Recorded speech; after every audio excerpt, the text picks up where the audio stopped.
नमस्कार मैत्रिणींनो, रिंकू क्रिएशनमध्ये तुमचे सर्वांचे स्वागत आहे। तर आज मी तुम्हाला पालकाची कोरडी भाजी ही रेसिपी दाखवणार आहे।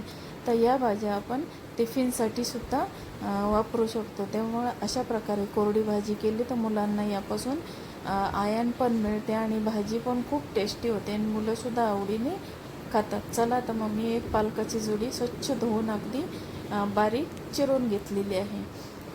तर आता आपण पालक हा अगदी बारीक चिरून घ्यायचा। पालकाला शिजायला काही वेळ लागत नाही, अगदी 2-3 मिनटामध्ये ही भाजी तयार होते। तर चला तर मैत्रिणी, मी यामध्ये काय काय वापरणार आहे तुम्हाला सांगते। यामध्ये मिक्सरच्या भांड्यामध्ये मी शेंगदाणे, लसूण आणि हिरवी मिरची हे थोडंसं जाडसर असं वाटून घेतलेलं आहे। जाडसर त्याचा कूट करून घेतलेला आहे। त्यामध्ये हिरवी मिरची, लसूण आणि जिरे वापरलेले आहे। चला तर मग आपण आता एक गॅसवर कढई ठेवूया। आता मी गॅसवर एक स्टीलची कढई ठेवलेली आहे। आता त्यामध्ये मी अर्धी पळी तेल टाकून घेतलेलं आहे। आता गॅसवर कढई ठेवूया आपण आणि आता त्यामध्ये आपण अर्धी पळी तेल टाकून घेऊया। अर्धी पळी तेल टाकलेलं आहे। आता ते गरम झालं की मी पाहते। त्यामध्ये 2 मोहरीचे दाणे टाकून पाहिजे। ते तडतडले तर आपलं तेल गरम झालं आहे। आता आपण फोडणी करून घेऊया। आता आपली फोडणी होत आली आहे। आता आपण त्यामध्ये तो मिक्सरमध्ये बारीक केलेला कूट टाकून घ्यायचा आहे आणि तो 2 मिनटं आपल्याला परतून घ्यायचा आहे। तर बघा मैत्रिणींनो, आता आपली फोडणी तयार झाली आहे। त्यामध्ये कूट टाकून घेतलेला आहे आणि आता तो कूट आपण परतून घेतला आहे आणि आता यामध्ये आपल्याला हळद टाकायची आहे। आता यामध्ये आपण हळद टाकून घेतलेली आहे।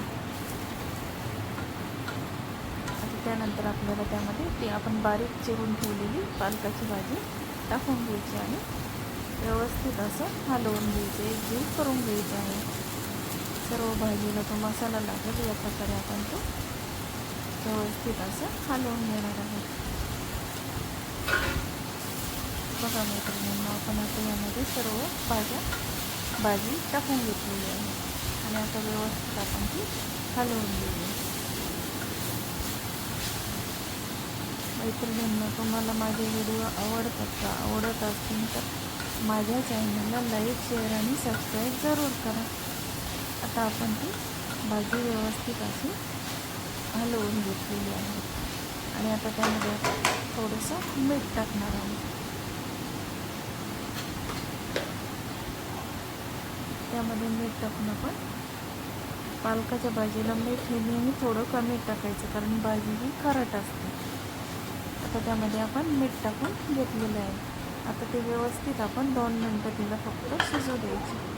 आपली भाजी तयार होईल। आता त्याला 2 मिनटं आपण वाफ येऊ देऊ आणि आपली भाजी रेडी झाली आहे। आता मी ती सर्विंग बाउलमध्ये काढून घेतलेली आहे।